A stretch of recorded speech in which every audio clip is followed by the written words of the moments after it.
Hello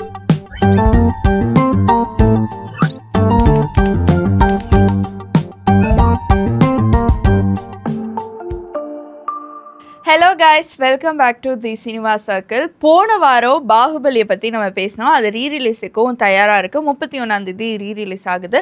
அதோட trailer கூட சமீபத்தில் வெளிவந்துச்சு. அந்த வகையில் இந்த வாரம் நம்ம எதை பற்றி பேச போகிறோம்? ஓகே, இன்னைக்கு வந்து கேவி ஆனந்த் அவர்களுடைய பிறந்த நாள். ஸோ வந்து அவரோட சினிமோட்டோகிராஃபி, அவரோட டைரக்ஷன், அவரோட மேக்கிங் இதெல்லாம் பற்றி பேசலாம். ஓகே, கேவி ஆனந்த் அப்படிங்கிறப்ப நான் ஃபர்ஸ்ட் ஆரம்பிக்கிறேன். அவரோட கெரியர் அவர் எப்படி ஆரம்பித்தார்னா, ஃபர்ஸ்ட் ஃபோட்டோ ஜேர்னலிஸ்ட்டாக இருந்தார். அதுக்கப்புறம் சினிமோட்டோகிராஃபர், அதுக்கப்புறம் டைரக்டர் ஆனார். சினிமோட்டோகிராஃபராக அவர் வந்து ஃபர்ஸ்ட் பிசி ஸ்ரீராமோட ஸ்டூடெண்ட்டாக இருந்தார். அவருக்கு எப்படி ஃபர்ஸ்ட் பட வாய்ப்பு கிடைச்சிது அப்படின்னு பார்த்தோன்னா, அது ஒரு இன்ட்ரெஸ்டிங்கான ஸ்டோரி இருக்குது. பிசி ஸ்ரீராம் கிட்ட மலையாள டைரக்டரான பிரியதர்ஷன் வந்து தென்மாவின் கொம்பத்து அப்படிங்கிற படத்துக்காக பிசி ஸ்ரீராமோட டேட்ஸை வந்து கேட்க வந்தார். அவர்கிட்ட டேட்ஸ் இல்லை அப்படிங்கிறதுனால அவர் தான் வந்து கேவி ஆனந்தை இந்த படத்துக்கு ரெக்கமெண்ட் பண்ணுறாரு. அப்படி தான் இவரோட சினிமோட்டோகிராஃபி ஜேர்னி வந்து ஸ்டார்ட் ஆகுது. இந்த படத்தில் அவரோட முதல் படத்திலே சினிமோட்டோகிராஃபிக்கு நேஷனல் அவார்டும் கேவி ஆனந்த் வந்து வாங்குறாரு. ஓகே, நீங்கள் தென்மாவின் கொம்பத்து பற்றி பேசுனீங்க. அதாவது தென்மாவின் கொம்பத்துலேருந்து ரீமேக் ஆன படம் தான் தமிழில் வெளியான முத்துன்ற படம். அந்த படம் தமிழ்நாட்டில் எவ்வளோ வரவேற்பு பெற்றுச்சோ அதே மாதிரி ஜாப்பனீஸில் பயங்கர ஹிட்டு. ஓகே, கேஎஸ் ரவிக்குமார் வந்து ஒரு ப்ரெஸ் மீட்லேயோ ஒரு இன்டர்வியூலோ சொல்லியிருப்பார், தமிழ்நாட்டில் முத்து ரிலீஸ் ஆகி ஒரு 3 இயர்ஸ்க்கு அப்புறம் தான் ஜாப்பனீஸ், அதாவது ஜப்பானில் வந்து ரிலீஸ் ஆச்சு. அவங்க வந்து மார்க்கெட்டிங் டைம் வந்து அவ்வளோ எடுத்துக்கிட்டாங்க. என்ன சொல்லி மார்க்கெட் பண்ணாங்க அப்படின்னா, பெரிய கண் இருக்க ஹீரோயின் நடித்த படம் அப்படின்னு சொல்லி மார்க்கெட் பண்ணாங்க. ஏன்னா வந்து ஜாப்பனீஸ் பீப்புள்ஸ்க்கு வந்து கண்ணு வந்து சின்னதாக இருக்குமா, கண்ணு பெருசாக இருக்குது அப்படின்னா அவங்கள வந்து கடவுள் மாதிரி பார்ப்பாங்க அப்படின்ற மாதிரி ஏதோ ஸ்டோரி இருக்குது. ஸோ வந்து அதை வந்து அப்படி தான் மார்க்கெட் பண்ணி அங்கே வந்து பார்க்க வச்சாங்க. இப்போ வரைக்குமே ஒரு தேட்டரில் ஒரு 6 மந்த்துக்கு ஒரு தடவை முத்து படம் வந்து ஸ்க்ரீன் பண்ணிட்டு இருக்காங்க. ஓகே, இப்போ வந்து ரீமேக் அப்படின்னு நம்ம பேசினதுனால கேவி ஆனந்த் கிட்டேயும் வந்து அயன் படத்தை வந்து நிறைய லாங்குவேஜில் ரீமேக் பண்ணுறதுக்கு வந்து அந்தந்த லாங்குவேஜ்லேருந்தே வந்து அப்ரோச் பண்ணாங்க. ஆனால் இவர் என்ன சொல்லிட்டாருன்னா வந்து, எனக்கு பண்ணதையே திருப்பி திருப்பி பண்ணுறதுல வந்து விருப்பமே கிடையாது, எனக்கு வந்து புதுசாக பண்ணணும், அப்போ தான் வந்து எனக்கு பிடிக்கும் அப்படின்னு வந்து சொல்லிட்டாரு. அதே மாதிரி அவர் எடுத்த 6 படங்களும் வித்தியாசமாக தான் இருக்கும். Starting from Kanaa content to காப்பான் எல்லாமே வந்து ஒன்று வந்து ஸ்ட்ராங்காகவும் இருக்கும், ஒரு வித்தியாசமாகவும் இருக்கும். நீங்கள் என்ன நினைக்கிறீங்க? ஓகே, எனக்கு வந்து கேவி ஆனந்த் அவர்களுடைய படங்கள் வந்து பயங்கரமாக பிடிக்கும். ஏன் அப்படின்னா அவரோட பெர்ஸ்பெக்டிவ் வந்து பயங்கர டிஃப்ரெண்ட்டாக இருக்கும். நிறைய பேசாத விஷயங்கள் பேசியிருப்பார். அது வந்து எப்படின்னா எஜுகேட் பண்ணிட்டே இருப்பார். எந்தெந்த சீனில் எந்தெந்த படத்துலலாம் எஜுகேட் பண்ண முடியுமோ பண்ணிட்டே இருப்பார். அவரோட ஃபஸ்ட்டு படமான கனா கண்டெய்னரில் பார்த்தீங்கன்னா அதுதான் அவரோட டெபியூட் ஃபிலிமு. பிருத்திவிராஜுக்குமே தமிழில் அதுதான் டெபியூட் ஃபிலிம். அதில் வந்து பார்த்தீங்கன்னா வாட்டர் இஷ்யூ பற்றி பேசியிருப்பார்.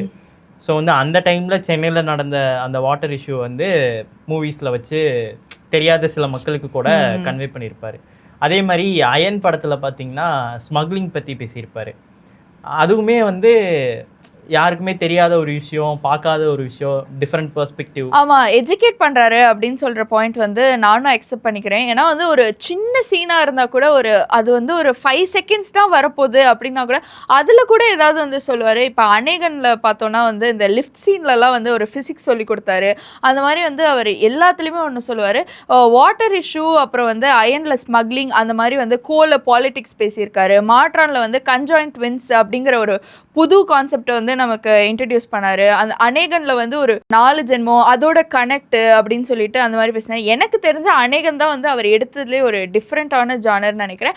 ஆனால் இதெல்லாம் எப்படி யோசிக்கிறீங்க, எப்படி புது புது கான்செப்டில் வரீங்க அப்படின்னு வந்து அவர்கிட்ட கேட்டப்ப அவர் என்ன சொன்னார்னா, எல்லாம் அப்பப்போ நடக்கிற சிச்சுவேஷன்ஸ், அப்புறம் நான் ஏதாவது ஆர்டிக்கல் படிக்கிறேன் அப்படின்னா அதுலேருந்து எடுத்து பண்ணுறது தான் இந்த படம் அப்படின்னு சொல்லிட்டு அவர் வந்து அவரோட கதையை எப்படி சூஸ் பண்ணுறது அப்படின்னு அவரே வந்து சொல்லியிருக்காரு.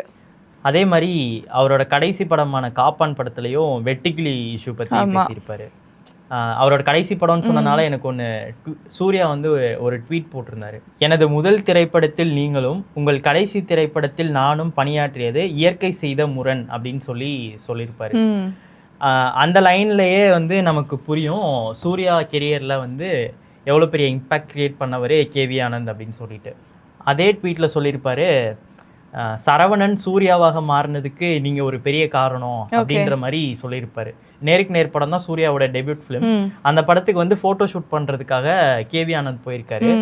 அந்த டைம்ல ஒரு 2 hours ஷூட் பண்ணி ரஷ்யன் ஆங்கிள் ஃபோட்டோ அப்படின்னு சொல்லிட்டு ஒரு ஃபோட்டோ எடுக்கிறாரு. அந்த ஃபோட்டோ தான் ப்ரொடியூசரான மணிரத்னத்துக்கும் டைரக்டருக்கும் நம்பிக்கை வர்றதுக்கு ஒரு முக்கியமான காரணமாக இருந்துச்சு அப்படின்ற மாதிரி சூர்யா வந்து ட்வீட் போட்டிருப்பாரு. ஓகே.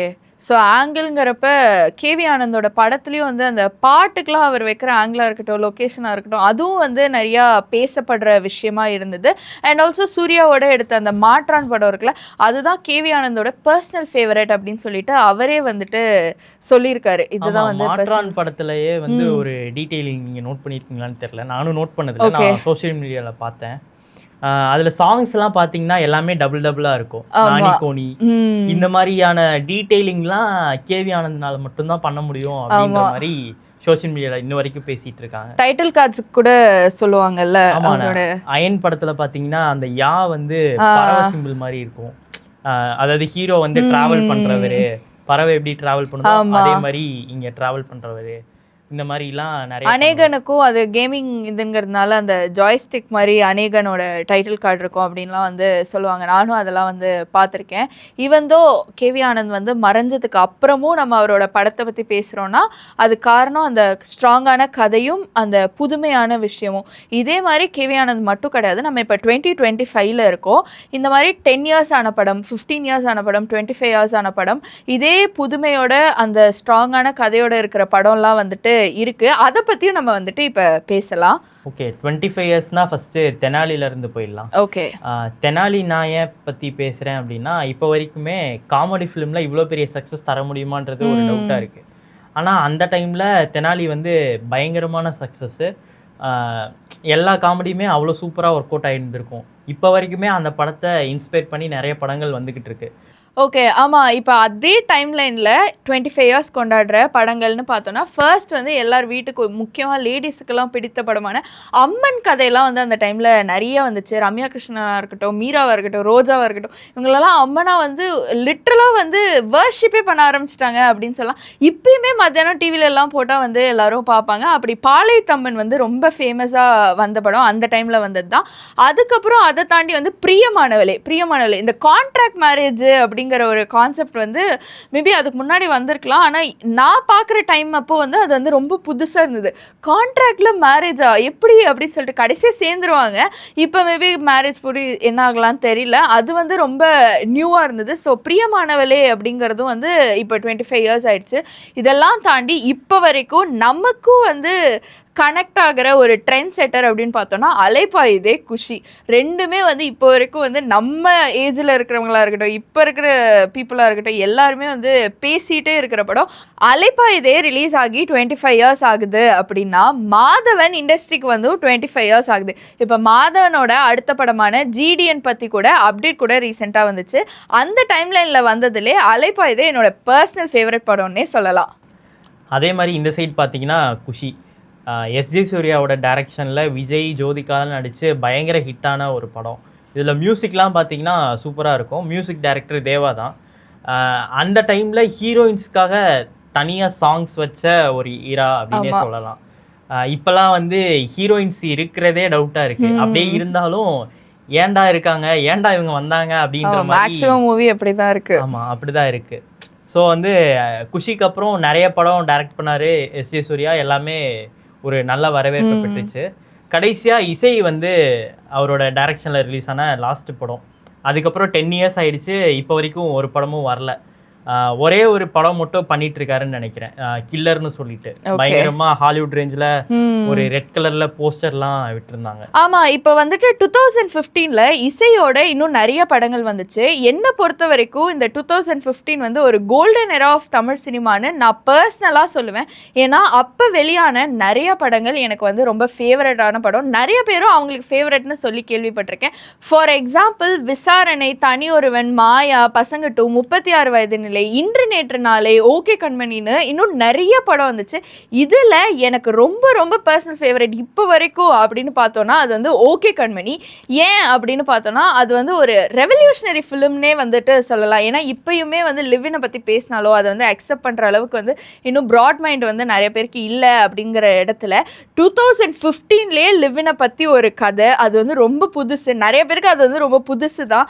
அதை வந்து அழகாகவும் காமிச்சு கடைசியாக சேர்த்து வச்சதெல்லாம் வந்து என்னை பொறுத்த வரைக்கும் அது வந்து ஒரு சூப்பர் கான்செப்ட்னே நான் சொல்லுவேன். முக்கியமாக ஏஆர் ரஹ்மான் அவரோட மியூசிக், அந்த படத்தில் வர பாட்டெலாம் வந்து இப்போ வரைக்கும் ஒரு ட்ரெண்டிங்கில் இருக்குது. இப்போ வரைக்கும் நிறைய பேருக்கு பிடிக்கும் அப்படின்னா வந்து ஓகே கண்மணி பாட்டில் சொல்லலாம். நிறைய பேர் ரிங்டோனாக கூட அந்த பாட்டெலாம் வந்து வச்சுருக்காங்க. ஸோ என்னோட பர்சனல் ஃபேவரட் வந்து ஓகே கண்மணி. ஓகே, அந்த வகையில் பார்க்குறப்போ எனக்கு 36 வயதினிலே பயங்கர ஃபேவரட். ஓகே, ஏன் அப்படின்னா, அதாவது ஹவுஸ் ஒய்ஃப் ஆயிட்டாங்க அப்படின்னாலே இதுக்கப்புறம் பெருசாக கெரியர் க்ரோத் இருக்காது அப்படின்ற ஒரு மைண்ட் செட்டை வந்து பிரேக் பண்ண ஒரு படம் அப்படின்னா 36 வயதினிலே. ஆக்சுவலாக வந்து ஜோதிகாவுக்குமே அது கம்பேக் கொடுத்த ஒரு ஃபிலிம். ஸோ அதனால எனக்கு வந்து அந்த படம் பயங்கர ஃபேவரட். ஓகே, இப்போ ரீசெண்டாக வந்து விஷ்ணு விஷாலோட ஸ்கிரிப்ட் செலெக்ஷனை பற்றி வந்து சோஷியல் மீடியாவில் பயங்கர ட்ரெண்டிங்காக போயிட்டுருக்கு. அதெல்லாம் வந்து அப்ரிஷியேட் பண்ணிட்டு இருக்காங்க. ஏன்னா ஒன்றுமே வந்து டிஃப்ரெண்ட்டாக செலக்ட் பண்ணுறாரு அப்படின்னு சொல்லிட்டு இப்போ வந்து நோட்டீஸ் பண்ணி அப்ரிஷியேட் பண்ணுறாங்க. அந்த டைமில் வந்த ஒரு முக்கியமான படம் வந்து இன்று நேற்று நாளே. அது வந்து பயங்கர ஹிட்டு. இந்த டைம் மிஷின் பற்றிலாம் பேசினது வந்து புதுசாகவும் இருந்தது, ரொம்ப சூப்பராகவும் இருந்தது. ஸோ அதுக்கப்புறம் விஷ்ணு விஷால் எடுத்து நடித்த கதை எல்லாமே நல்லா தான் இருந்தது, சூப்பராகவே இருக்குன்னு சொல்லலாம். அவருக்கு பயங்கர பிளாக் பஸ்டர் ஹிட்டாக மாறினது வந்து ராட்சசன். ஸோ அதுக்கப்புறம் வந்து அவரே வந்து இன்டர்வியூவில் சொன்னார், நிறைய எனக்கு போலீஸ் ஸ்டோரி வந்துட்டே இருந்துச்சு அப்படிங்கிற மாதிரி சொன்னார். ஸோ அவர் அது மாதிரி பண்ண மாட்டேன் அப்படின்னு சொல்லிட்டு இருந்த டைமில் இப்போ வந்து October 31 வந்து அவரோட இன்னொரு படம் ரிலீஸ் ஆகுது, அதான் ஆரியன். அதில் வந்து அவர் போலீஸாக தான் நடிக்கிறார். அதுவும் ஒரு இன்வெஸ்டிகேட்டிவ் த்ரில்லர் மாதிரி தான் இருக்குது. ஸோ எல்லாரும் என்ன சொல்லிட்டாங்கன்னா, இது ராட்சசன் 2வா சீக்வலா இல்லைனா அதே மாதிரி வருமா அப்படின்லாம் சொல்லும்போது அவர் வந்து இல்லை அப்படின்னு சொல்லிட்டு சொன்னார். அது எப்படி கன்ஃபார்ம் பண்ணார்னா, ஏதோ ஒரு அந்த மூவி ரிலேட்டட் ஃபங்க்ஷனில் வந்து நாட் ராட்சசன் அப்படின்னு சொல்லிட்டு டிஷர்ட் போட்டு அது பயங்கர ட்ரெண்டும் ஆகிட்டு இருக்கு. ஸோ 31 வந்து அந்த படம் வந்து ரிலீஸுக்கும் இப்போ ரெடியாக இருக்குது. ஓகே, அவரோட அந்த லாஸ்ட் படமான ஓகோ இந்தன் பேபி அவரோட ப்ரொடக்ஷனில் அவர் நடித்த ஒரு படம் தான் அது. அதில் வந்து அவர் ஒரு டைலாக் ஒன்று வச்சுருப்பார். என்னென்னா, அந்த ஹீரோ வந்து இவர்கிட்ட பிச் பண்ணுறது, அது ஸ்டோரி பிச் பண்ணுறதுக்காக வருவார். வந்துட்டு இந்த மாதிரி என்கிட்ட ஒரு போலீஸ் கதை இருக்குது, அது நீங்கள் தான் பண்ணணும் அப்படின்னு சொல்லுவார். அப்போ வந்து அவர் சொல்லுவார், போலீஸ் கதையே வேணாம், என்கிட்ட ரூம்லேயே வந்து 4-5 போலீஸ் ட்ரெஸ்ஸு சும்மா தான் இருக்குது அப்படின்ற மாதிரி சொல்லிட்டு, போலீஸ் கதை வேணாம், லவ் ஸ்டோரி பண்ணலாம் அப்படின்ற மாதிரி ஒரு டைலாக் வச்சுருப்பாங்க. ஸோ வந்து அதெல்லாம் சொல்லிவிட்டு திரும்ப போலீஸ் ஸ்டோரி பண்ணுறதுன்றது ஒரு மாதிரி எனக்கு தெரிஞ்ச அது வந்து அவருக்கு செட் ஆகுதுன்னு நினைக்கிறேன் நிறைய. ஓகே, அதே மாதிரி October 31 ரிலீஸ் ஆகிற இன்னொரு மேஜரான படம் என்ன அப்படின்னா வந்துட்டு ஆண் பாவம் பொல்லாதது. இது வந்து ரியோ ராஜும் மாளவிகாவும் வந்து இந்த படத்தில் வந்து பேர் பண்ணியிருக்காங்க. ஆக்சுவலாக வந்து ஜோலையே வந்து இவங்க பயங்கர சக்ஸஸ்ஃபுல்லான ஒரு கப்பல். ஆனால் வந்து 2 பேரும் சேராமல் போயிடுவாங்க. ஸோ இந்த படத்தில் சேர்றாங்களா இல்லை என்ன பண்ணுறாங்க அப்படின்றத பொறுத்திருந்து பார்க்கலாம். ஆமாம், இந்த படத்தில் வந்து எப்படி சேருவாங்களா இல்லையா அப்படின்னு நம்ம வெயிட் பண்ணோம்னா, இந்த பட ட்ரெய்லரில் வந்து 2 பேருக்கு ஃபஸ்ட்டே கல்யாணம் பண்ணி வச்சிடுறாங்க.